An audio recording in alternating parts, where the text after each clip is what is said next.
You're listening to 5 Things with Lisa Birnbach. Hi, it's Lisa Birnbach, and wow, life is strange. I'm mostly indoors, and when I go outside, which is rare, I get so whacked by the heat. I usually love summer. I mean, it's at least my second favorite season, if not my first favorite season. It's definitely not third or fourth. So one or two. And yet I'm hovering indoors, depriving myself of what is usually a great time in my life. But I want to be careful. I don't want to get anyone sick, and I don't want to get sick. And still, there's so much ugliness in the world, especially in our world in the United States. More contentious hearings in Washington that force you to understand, or at least to observe, that there are two sides that really don't like one another. Was this divide, okay, I'm posing you this question, was this always going to come out and we needed a kind of violently different kind of leadership to expose it? Could we have gone for decades without seeing it? I'm not a historian or even really a student of history, so you tell me. It's something I think about. Out of the pain of the Black Lives Movement, I hope we rectify our mistakes in a serious, empathic, and permanent way. I'm just so sorry that it had to get to this violent, horrible, the violence and the lives lost and harmed and the wounds so deep. I'm sorry it came to that. But I do wonder, could we have all behaved and played nicely if we didn't have a president who likes to, as he says, hit back? My guest this week is Chef J.J. Johnson of Harlem's popular FieldTrip Restaurant. He's also the author of a cookbook called Between Harlem and Heaven, which won a James Beard Award. Now, JJ was on a straight trajectory after he graduated from the CIA, meaning the Culinary Institute of America, the country's most prestigious cooking school. Among other people who graduated from there, I can just, off the top of my head, think of Anthony Bourdain. And JJ used to drive to and from work when he worked in the executive dining room of Morgan Stanley. One night, after meeting some friends after he was done, he had one drink and then about 4 hours later was driving back home. He was cut off by a taxi. In order to avoid collision, he swerved to get out of the way, and he was stopped by the police. They approached him and almost immediately and roughly made him get out of his car, and they slammed JJ's head against the window, an approach they might not have used if he had been white. Get this, they charged JJ with assault. It was actually outrageous. It was only because he knew some important people through his work at Morgan Stanley that he got out of jail and was able to perform community service and not have his life entirely ruined. I mean, the difference between him being George Floyd or Dave McAtee was that he knew these powerful folks. J.J. Johnson is a good man. He's a wonderful chef. He's a community activist, a good husband, a son, a father. He's an optimist. I know you'll enjoy hearing from him today, but the fragility of life, that's what I want to think about. If that had gone the wrong way, he might still be in jail and not the great citizen of Harlem that he is. Okay, here are my 5 things this week. Number 1. Last week, I had the most wonderful and unexpected day with my daughter, Exhibit C. We talked and talked more openly than we've done in years. I feel actually that we opened up a new whole path of candor, and I respect her, and I always loved her, but I'm feeling that I'm getting to know her more. And 2, 3, 4, and 5 are just not going to come close to this one. This was way and above the best thing that happened to me and the thing that made my life better. Number 2, I like getting my bills paid on time. Old school Lisa, won't surprise you. I like to write out checks. I could do my online banking, and I do some banking online. Okay, happy now. But there's a thing about writing a check. When you write the check, you know exactly how much you just spent on something. Oh, my car insurance costs that much? Really? That's a lot. You know what I mean? You wouldn't have that experience if you just pressed a button. I really like seeing the stack of envelopes that are all stamped ready to go, too. Okay, number 3, fingernails in the time of coronavirus. I have little hands. Unlike some people, I'm fine with it, maybe even proud of them, and little feet. And I was never a person who really doted on my manicure and fingers and hands. And sometimes I would even be self-conscious when I was the one woman in a group who just didn't have it together, didn't have nail polish or pretty cuticles or whatever. But now nobody's getting their nails done. And I really like the way everybody's nails look sort of normal and, unsophisticated. And I'm sure one day I'll get a manicure again. I can't imagine it'll be anytime soon, but I don't think it'll ever be a regular indulgence because I just don't care about my nails that much. I do care about the women who work in that job, who do nails and waxing and stuff. And, I'm confident that most women are more vain than I am and that they will return to work soon. But I do feel for them. And I do think you all need a waxing. Okay. So go to your local salon while I stay home. Number 4.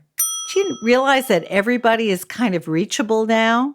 Remember, you call somewhere and they'd say, oh, I'm sorry, so-and-so is on vacation, or I'm sorry, so-and-so is at a retreat, or so-and-so is out of the office. Well, nobody's anywhere but home. So have you noticed it's easier to reach people?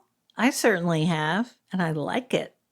And number 5, a little departure for the week, but it's Ruth Bader Ginsburg.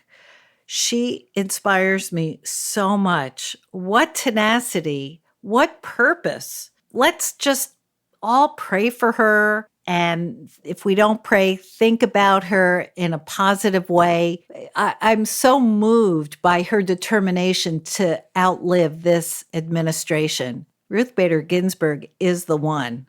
Totally. Coming up, Chef J.J. Johnson. Don't go away.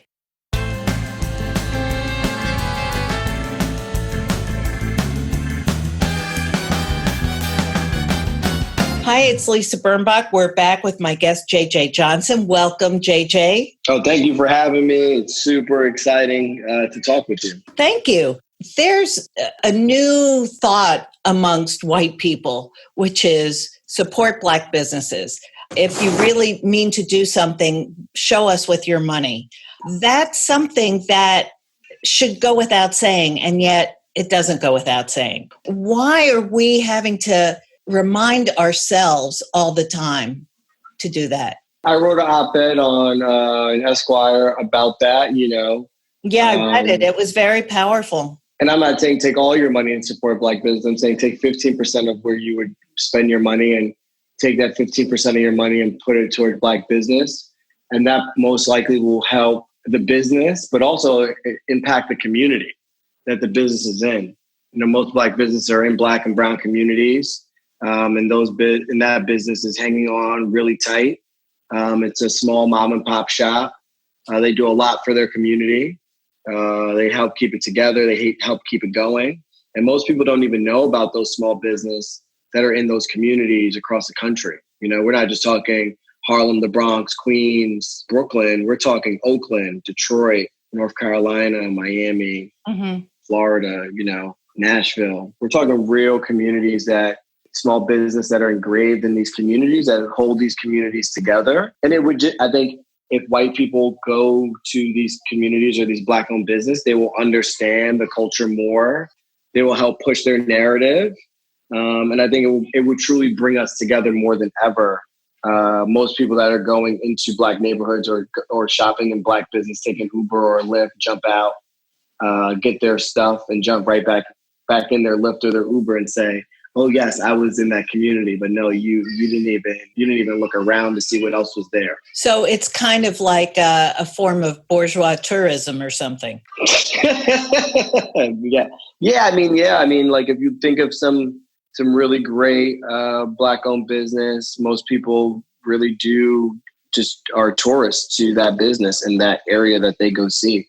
They really haven't looked around or congregated or talked to the people before you go into that business, because it's kind of shameful to say is that most people are scared to come into a community. And I mean, I used to hear it all the time from people in Harlem. It's easier to get to Chicago than it is to get to Harlem. But I used to say, how is that possible? You have to drive past Harlem to get to Chicago. Well, wait, you'd have to go to the airport and drive right through Harlem. But wait, people would actually say that to you, like as if that were an okay thing to say? Yeah. People would say to me like, hey, I'm watching you in the food world. Hey, I'm watching you eat all around New York City. Why aren't you coming to eat why aren't you coming to eat in Harlem? Right. Oh, it's so hard to get there. Like if it's not a part of Manhattan. Oh, it's so hard. It's like, well, hello, people. Yeah. Every major train runs to Harlem. The 1, the 2, the 3, the 4, the 5, the A, the D. Every major train, right. Every bus. Right. So and then they would say, well, it's easier to get to Chicago. I'm like, well, you have to drive past Harlem. Unless you're going to Newark Airport, you have to pass Harlem to get to LaGuardia or JFK. Well, that's just a lame excuse. But speaking for the lame for a second, until this horrible moment of our seeing police brutality, which honestly, you would have thought I would have understood before the incident in Minneapolis and George Floyd. I never saw a list of Black-owned businesses before. And most people like me probably hadn't. So I don't think, of course, I've eaten in Harlem, but does that sound worse to say, oh, I've gone to Harlem to eat, to be like a liberal? Ooh. I mean, I do it because I don't have an issue with it, and I haven't. How do I put it this way? I guess I just don't want my new awareness of how to help the community look like I'm just doing it because it's trendy and cool and what I'm supposed to do. I think if you're a good sincere. I think if you're a good person, it comes across sincere, it comes across right, it comes across as good doing. If you're a good person, you just partake in good things. You do good things in life. You didn't think about going to Harlem and saying, oh my God, I need to support Black business. You're like, oh, I'm going to look for delicious food, or I want to see the culture, or I want to understand, or I want to be a part of it. I want to catch this amazing event going on at the Apollo, right? But before we go to the Apollo, we're going to go eat at this restaurant that I read about, or that my friends told me about, that live in that neighborhood, right? Right. It just becomes the way of life. Right. It's kind of like Nashville hot fried chicken. Yeah, right. It's kind of like, do you pay homage to the Black women who started Nashville hot fried chicken? Or do you believe that it came from, the white guy that has 20 Nashville hot fried chicken places, right? They're Nashville. That white guy who also grew up in Nashville has amazing fried chicken. They had the access to expand to do 20 of those restaurants. The Black women are still struggling in their neighborhood. And if you were going to Nashville, you would probably go eat at their Nashville hot fried chicken place versus doing it just because. Right. If that makes some type of sense, right? It's not that I think that's where, and also for me, I'm getting a little upset these days. It's like, it doesn't matter if you're a liberal or you're a Democrat, you're a Republican. It's like, are you a good person? Yeah. Do you believe in Black lives? You know what? And, that's exactly that's really what it is. And that's why I get so upset, because our country is led by someone who we know is not a good person. We see it every day. And he and his enablers are giving permission to bad people to express not only their rage, which they have because they're privileged, but the rage and the bigotry that they feel so deeply. I mean, it's frightening, because I guess we didn't understand that. When we see the beautiful street in front of the White House, which is now behind so many gates, you can barely see it, and fences, when you see the beautiful mural of Black Lives Matter being defaced by some disgraceful white person, that's not a white person who's been hurt by the system. because the system doesn't hurt white people. It just makes me so angry. And then we have these competing waves of anger, we're all angry, and that's not a way to go forward. Let's talk about your career, because as a Black graduate of the Culinary Institute of America, sort of America's premier high cuisine, haute cuisine cooking school, you must have been among a very small number. Yeah. When I first went to Culinary Institute of America in 2002, all of us Black students knew each other. We were all friends. Right. When somebody came in, you're like, oh, another Black guy or another Black girl or somebody Black, right? How many students go to CIA? I mean, now it's a lot more. When I was there, it was about 30 kids in my graduating class. Every 3 weeks, a new group would come in. Of 30 would go on your internship, 30 would graduate, right? So it was a 3-week rotating program. Wow. It was bigger than that. I mean, I'm not sure. I think the school maybe was 1,500 kids at the time, right? And it's a lot more.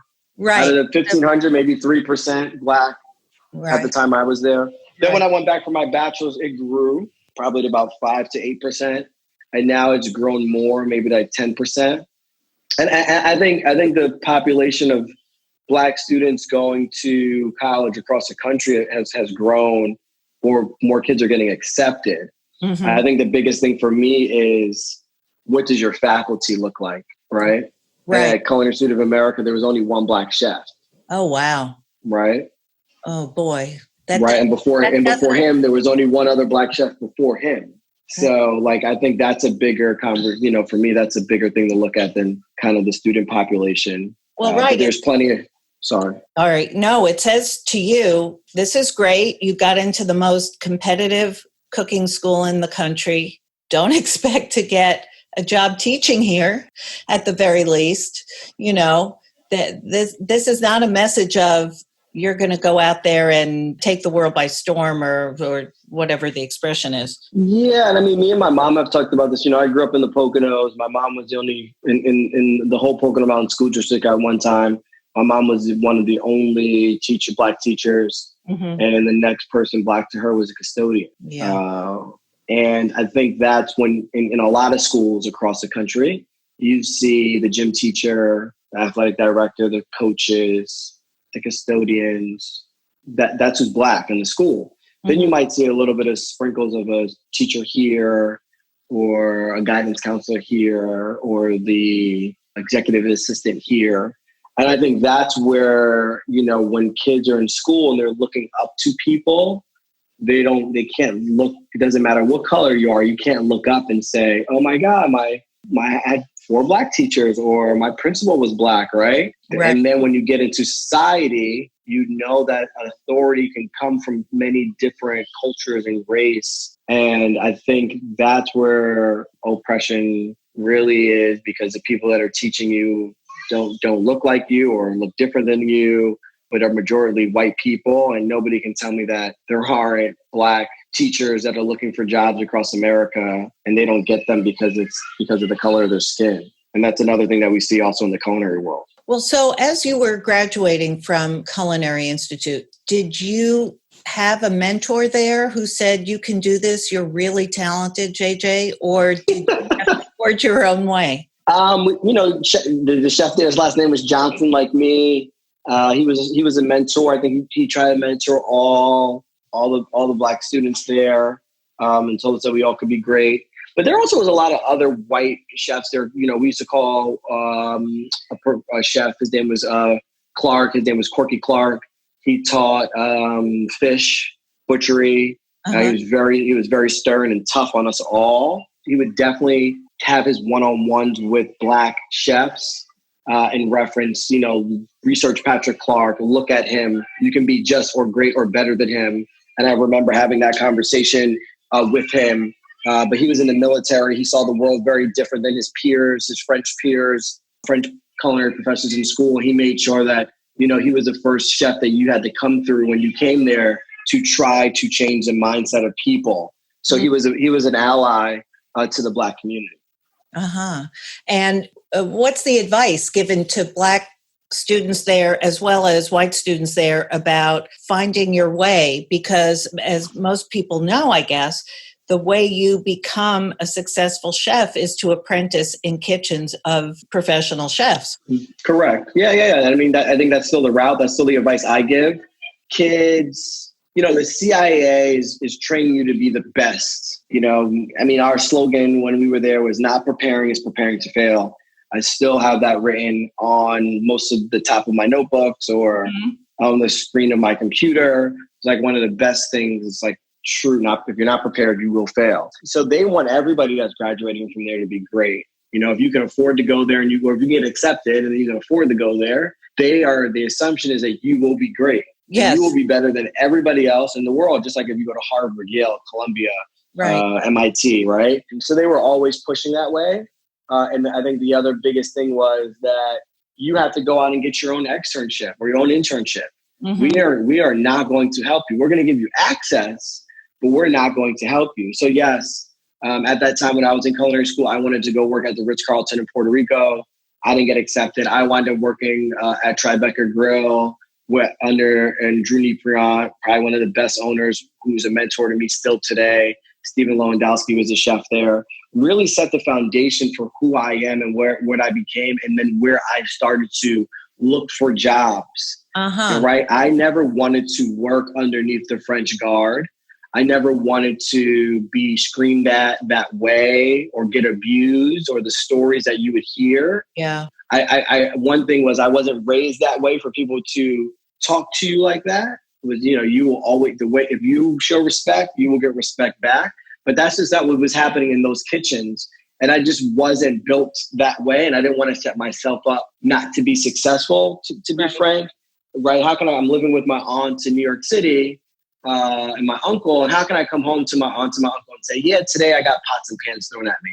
Or talk to my father and my mother on the phone and say, hey, my parents would go to the restaurant and talk to them. You know what I mean? That's not how you treat people. Doesn't matter, So well, and meanwhile, while you're coming up in the world, many people are watching reality TV and watching chefs be really inhumane to their staffs. I mean, that is a trope of the French kitchen, right? Of the fine kitchen, which is people screaming at one another. Yeah, and we used to say, I used to say to my peers, we're going to make sure we get 2 days off. We're going to make sure we give our staff 2 days off and our chefs 2 days off. That our chefs can have a mental, stable life and we own or we manage kitchens.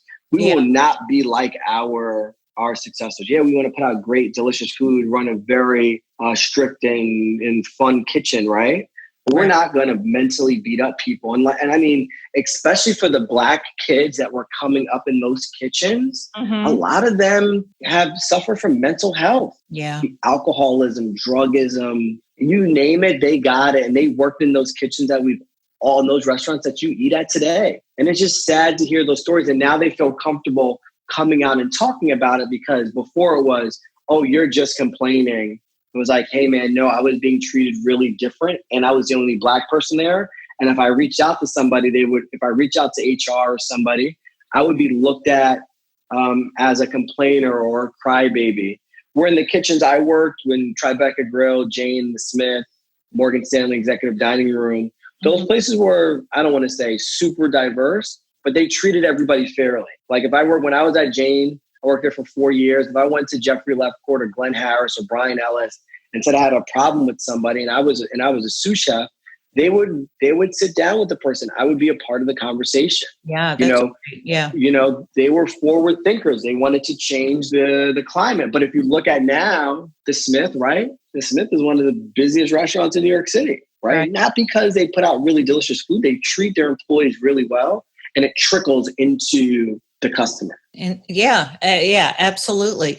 Now, when you first started your postgraduate life, would you be the only Black person in the kitchen? Tribeca Grill, I wasn't the only Black person in the kitchen. Centrovinoteca, I was. Jane, I was. Now, mind you, I don't count dishwashers. Okay. right? Those were I people of color. Yeah. You're talking. Yeah, dishwashers are people of color in every restaurant. Mm-hmm. I'm talking about like line cooks, sous chefs, Right. servers, bartenders, management. Jane then I think had like 2 black servers, so maybe it was like 3 of us there. Central Vinoteca, I was the only one. Morgan Stanley, of course, was a very diverse kitchen of women, old and young. Mm-hmm. Zach Friedman, who came from 11 Madison Park, and Chantrell. Chantrell, yeah. Yeah, so he worked at Chantrell, and I worked underneath Zach, and Zach treated me, and he truly showed me how to treat people truly fair with I was probably the youngest person in the kitchen and having a lot of people that were there for a really long time, but diverse.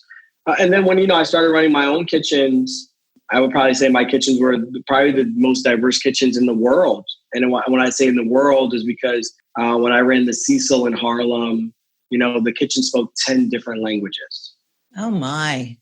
Right? Incredible. Everything from French to Tibetan to Spanish to a native language to Punjabi to, you name it, it was there and it was in the kitchen.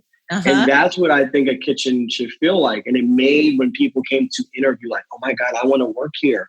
There's somebody that looks like me. Yeah. Right? This feels familiar. Yeah. And the director of operations was a woman, Beatrice Stein. The GM was Lisa Cash. Alexander was, the creator. Mr.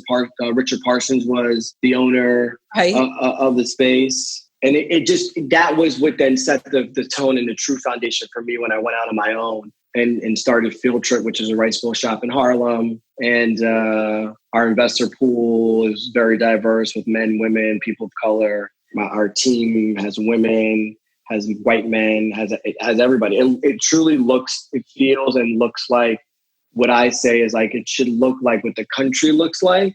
Mm-hmm. And that's what FieldTrip is. And that's what FieldTrip, as we grow, will reflect. Like the corporate team will look like the country. The chef owners in the space probably mostly will be women because they're always more qualified for the job than men. FieldTrip we have a management training program right now. Our 2 managers going through the training program are women, not because we're just looking towards women, because when we're interviewing the people, they're the most qualified. So I try to keep it really fair. I try to make sure that I'm being respectful and understanding. And I think that's the biggest thing when you are hiring people of color is that people of color have a little bit of baggage that comes with them, not because they want it to, just because of the way society has been built.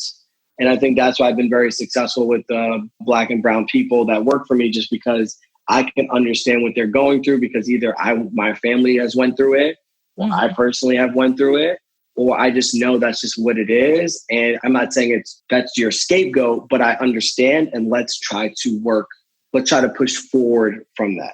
Well, it's so interesting, your kind of heightened sensitivity and your experience has taken you from really the top of the food world when you won a James Beard Award for your cookbook to a restaurant that you own and operate that is a more everyday food for people. I love the name FieldTrip, by the way. And I want to tell you, I ordered dinner from FieldTrip last week, and your server, whom I spoke to on the phone, was amazing. It was Asia. Asia, yes, Asia. Okay, yep. So here's what happened. I put in the order on your form, and I said that my boyfriend was allergic to allium. Now, you have all these places you can say you're allergic to gluten and to dairy and to lots of things, but it didn't have allium. Why would it? Which I should tell the listeners who don't know, it's garlic and onions, or mostly the onion family. So, So we put in the order and said, please note that we're allergic to that. And I get a phone call a few minutes later. Hi, Lisa, this is Asia. I'm very concerned. Is it a real allergy or is it a preference? Because I really don't want you to get sick. So we discussed it. Then she called us back after she spoke to the chef. I mean, she didn't know I was about to interview you. She was just doing her job. And then the food was great. And Do you remember last week there was a mammoth thunderstorm? Like Yes. Yes, I remember Well, that. unfortunately, that was the night we ordered. And when she called me back about the food, I said, "Hey, Asia, it's really okay. We can cancel it. I hate for." She told me the delivery person was on a bike. I said, "I don't think that's necessary." She said, "No, he's almost there." I mean, and the food was still warm, and it was great. But yeah, what you're doing is serving food that is essentially the building block is a bowl of rice. Why did you decide to go that direction as opposed to, something more hoity-toity? I've been fortunate to travel the world. I cooked in Ghana, Singapore, Israel, India. And when I was always in these places, rice would come out to the center of the table and everybody would be so excited. They didn't care about the proteins. They loved the vegetables, but everybody would be, first place your spoon would go would be to grab that rice, maybe grab the bottom of the pot of the rice that was crunchy. Uh-huh. And I would watch and be like, what? I mean, rice is just terrible. Like, why are you even going to get this? And then I started to eat the rice and I was like, oh my God, this is so flavorful. Look how the individual grains, what does it taste like this? Realizing that the production of rice and other rice. Right, it's not our rice, right? But the production of the rice in these countries are like freshly milled, beautiful rice coming from a small village. So I started to do research on rice and I looked for the granddaddy and grandma grains of the world. I teamed up with Anson Mills, with Glenn Roberts and some other rice farmers around the country and, started to really find some beautiful rice. Most of the rice that we get at FieldTrip comes freshly milled in right from the farm. Nothing is bleached or enriched that you buy on the shelf. Each rice bowl tells you a story of where that rice comes from, of why you're on a field trip. So if you have the sticky rice with the green curry, right, you feel like you're in Southeast Asia. Or if you're having the crispy chicken with the Carolina Gold rice, you're in the American South. Brisket with the Texas brown rice, is Tex-Mex, Texas. So everywhere the rice tells you the story of where the rice is coming from. And it's to celebrate what I feel is the most disrespected grain in America and trying to bring some respect back to it. And it's something that we have eaten our whole life. Doesn't matter where you're from, you have a rice or a rice dish that you can celebrate. And why our slogan is rice is culture. Well, I have to say, growing up, eating minute rice never did anything for me. I never liked rice. And you're right. It's only from travel and from eating in better restaurants and in Southeast Asian restaurants that rice started to mean anything to me. And it is a trip around the world at FieldTrip. And plus, FieldTrip was always the best day at school. Let's be honest. It was always, yes, it was. It was always the best day at school. Yeah, by far. It's really terrific. And, you didn't have to say anything to me for me to understand that you had trained your staff really well. The caring, you can't fake caring. And what we experienced was the real thing. So, that's great. And I will let Asia know that act brings a real big smile to my face because, right now it's difficult, right? We can't interact with you face to face. So we pick up the phone and call you if we don't understand your order, right? And then it might take a couple extra minutes, or the person in front of you, that's the guest that might be walking in, we say, give us 2 minutes, we're on the phone. It's just a totally different interaction right now. And I'm always trying to figure out how to make sure people are having the best experience when we can't physically be in front of you. Well, that was one of them for sure. Let me just ask you, before we get to your 5 things, what is your vision for the restaurant business going forward? It's a big question, but for the restaurant business as a whole, or for my restaurant business? I would say as a whole, or as a whole in New York, however you want to interpret it. But, right now, this summer, everybody is putting tables outside and the city is being pretty accommodating, letting people take parking spots and turn them into cafes and so on. But what happens in the fall? New York is not a city that uses heat lamps in outdoor spaces. Is that going to become a new way of doing things? Or when the weather gets cold, what happens? If this pandemic should continue on for the next year, as it probably will, how do we as good citizens help your restaurant business? So I think I call COVID like the true reset. Yeah. And the restaurant business, like if somebody's reopening their restaurant, it's not a reopening, it's a grand opening. Mm-hmm. And if you are trying to come back to the same restaurant or do the same things you did in the past, you're going to run into this obstacle, like you just said. Okay, what happens when there's no more outside seating? Right. What happens on that stormy, rainy day? And I've seen some really great restaurants give people, these tier of things that I think we all want. We don't want to really go in a grocery store right now because we know that it's overcrowded and packed and we don't want to be on top of people. Right. We realize that we can get better food in our local grocery store because we can get it delivered right to us from a restaurant purveyor, or our restaurant is now a grocery store. So they have beautiful things. Yes, that is beautiful. Or we've been trying to find this amazing wine in my wine shop that I can never find, that I drink at these beautiful restaurants, but now I can go buy them in the restaurant. So I think restaurants that are able to give you some type of food to take away in a grocery form, along with their wine or alcohol that you can buy from them, with food that you can either sit down, if it's outside, or take out or delivery. Restaurants have to have multiple avenues of revenue. So for us at FieldTrip, we have takeout and delivery. We're good. And then we also feed people in need, right? That's what we do at FieldTrip. In the wee hours of the morning, 5 o'clock to 9 o'clock before we open, we do repackaged or reheatable meals right off of our menu that we team up with like groups like Rethink Food, Robin Hood Foundation, right?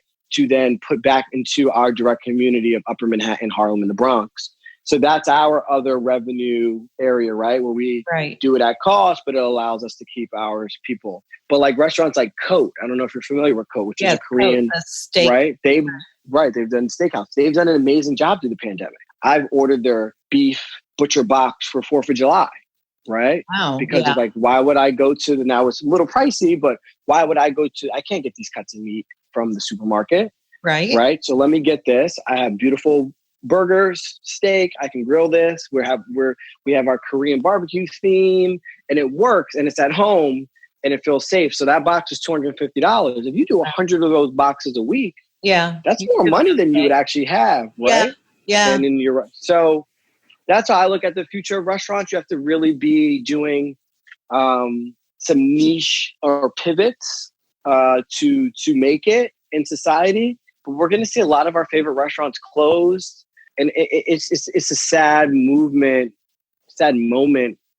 in this movement for restaurants, because as more and more people work from home, that impacts these communities where our favorite restaurants were in, because that's where people were going after work. So the West Village, Midtown, NoHo, Soho, some of these restaurants won't be there because, as we just heard, or I don't know if you heard this, Lisa, but Google's not coming back to end of 2021 in the office. They're not opening the office. I didn't know that, but I was reading that there was an article in the New York Times this week about Midtown and how the restaurants in that Midtown may really be hit hard because who wants to go there?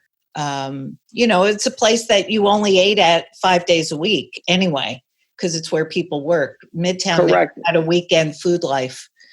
And I think the bigger players are going to really help in this moment, right? Like Tishman Speyer, that they own a lot of Midtown, right? Yeah. They're going to be the ones to dictate what Midtown was. They did it after 9/11. And I think they'll do a great job after COVID-19 and this pandemic, right? Because they have the resources, they partner with really good people, and they understand the culture of New York City. I think the same thing, like if Madison Square Garden doesn't come back, there's no more Penn Station, there's no more 34th Street, right? These places are really the anchor to small business or business in these areas. Without them, there is nothing. Yeah, it'll be very interesting to see. Well, JJ, before you go, it's the shtick of our show. It's 5 things that make life better for you. So let's get to your list. Okay. Number one. So yeah, family has always been the foundation for, a Johnson. I watched my grandfather. My grandfather's 95 years old, and he's been the anchor of our family to date.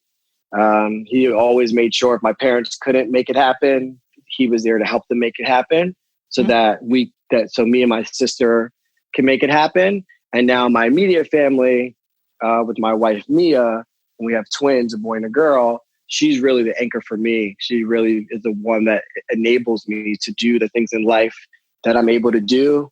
And she's not a stay-at-home mom. She is a nurse. She's been working very hard through this pandemic herself as a nurse, running her hospital on her floor and converting to an ICU unit. So yeah, family for me has been really big.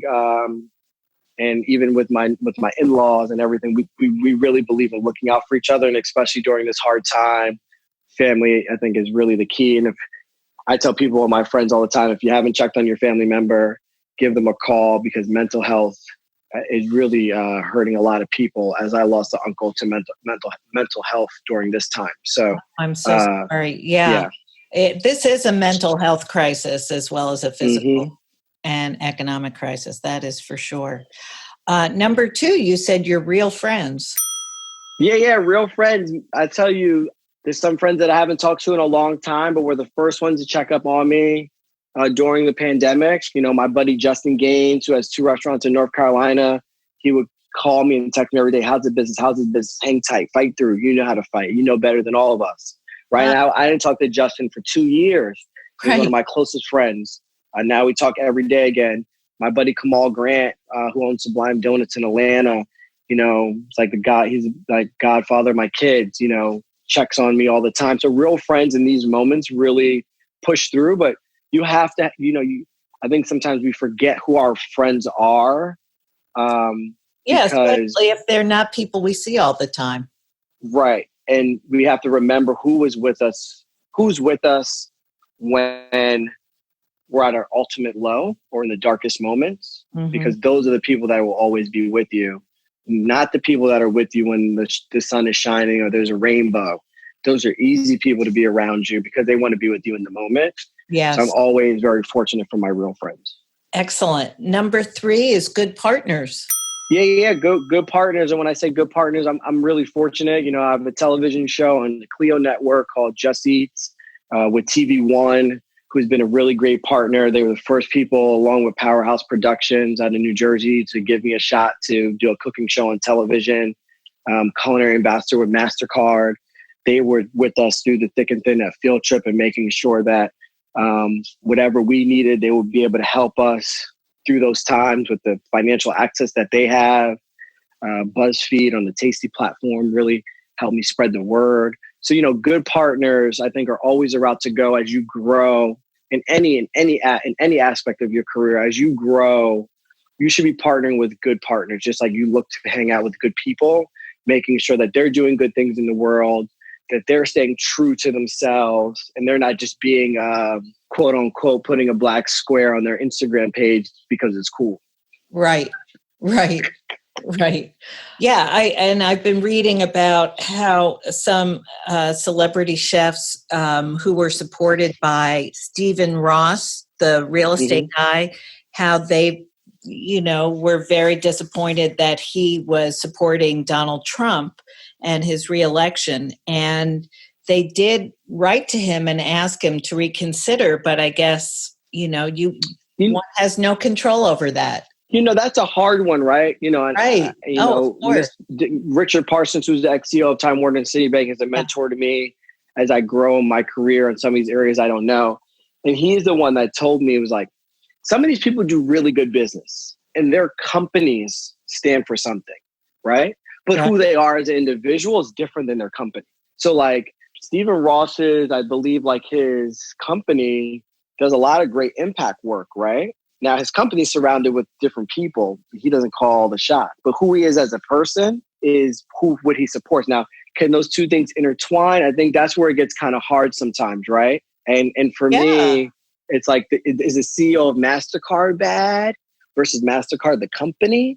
Right. You know what I mean? Right. The CEO of MasterCard is great, but he's great. But I mean, I think that's where it gets kind of funky, right? And I mean, David Chang came out and said Stephen Ross was one of the only people to ever believe in him when he was raising money. Nobody else wanted to give him money. Right. He never talked to him about who he supported as presidential, right? But it gets really hard when you talk about a president like this because we're not talking about policies. We're talking about the way people live life. Right. No, it's very complicated. And I guess the reason I bring it up is I think that you have been very graceful in the way you have grown and developed. And one has to be somewhat graceful. You're grateful, as David Chang is, to the opportunity. And then something you could never have expected or foreseen changes all that. And then what? And it's very... Yeah, and then what do? You just go and say, here, give all your money back? You want to be principled, but you also want to be able to employ as many people as you can and help them and their families. So it's a tough one. And I think somebody who's done that really well has been Jay-Z, right? He's been able to take some bad people's money along the way and knew that he would get to a point in his life where he could have direct impact in society, right? So sometimes it's like, okay, I'm going to do this along the way. I know taking this money from this person isn't right, but this isn't my final stop. Yes. This might help me get to here. So when I'm able to get to my final stop, I can then help to change society the way I see it. And we're seeing Jay-Z do that now, right? So, right. With helping prison reform or the NFL or this and that, he's able to do that because he was able to build up his money in his bank account. Has he? Boy, has he. Yes. Exactly. Number 4 is focus. Yeah, my focus is, I use a slogan or terms called maintain the light in the tunnel. I'm never trying to reach the light at the end of the tunnel. And if I can maintain the light, then I know that I'm on the right path because the tunnel moves left to right, and just keep maintaining the light and you'll be all right. And that's how I focus. And Black Lives Matter through that time, or with the George Floyd stuff, I started to not see the light in that tunnel. And I had to figure out how personally to refocus, use my energy to potentially, in my small society or my small voice, help maintain that light and let other people see that light. A lot of people are losing light. Yeah. So focus is the key, and focus on your goals, and it doesn't matter how old or how young you are, you can always accomplish what you can accomplish if you stay focused. Absolutely. And that's a perfect lead into number 5, being true to yourself. People are like, stay humble. And I'm like, listen, I have a mom, I have a wife, I have aunts, I have a sister. If I didn't stay humble, they would come for me. But I think the true part of it is, do you do things that you believe in? That you can look in the mirror every day and say, that I did that because that's me. Now, people might not agree with you, but if you can look in the mirror and say, I'm doing that because that's what I believe in and that's who I am, I think is the most important thing every day. And if you can do that, you can move through society, you can move through life, and you can be a great person. So I truly try to stay true to myself and what I believe in for myself, my family, society, my business, as I progress every day. Well, you're a good guy, JJ, and I've really enjoyed talking to you, and I enjoyed eating at Field Trip, and I've enjoyed reading about you and your editorials, and I wish you all the best. Oh, thank you very much, and it was a great conversation. And thank you very much. You've been listening to 5 Things That Make Life Better with me, Lisa Birnbach. My guest this week has been Chef JJ Johnson, owner of FieldTrip Restaurant in Harlem, and James Beard award-winning cookbook author of Between Harlem and Heaven. You can follow JJ on Instagram and Twitter at Chef JJ, and on Facebook at FieldTrip Harlem. If you enjoyed this podcast, please subscribe and rate and review us on Apple Podcasts or wherever you listen. Every positive review helps new listeners find our show. My blog is at lisabirnbach.com, where you'll find links and photos to all the things in this program. This podcast is produced in New York City by thefieldtv.com. My engineer is Kevin Watkins. My team is Spressa Arucci, Michael Port, Boko Haft, and Sam Haft. Until next week, Wear a mask and act natural. Bye-bye. That was 5 Things with Lisa Birnbach. New episodes every Friday, if she remembers.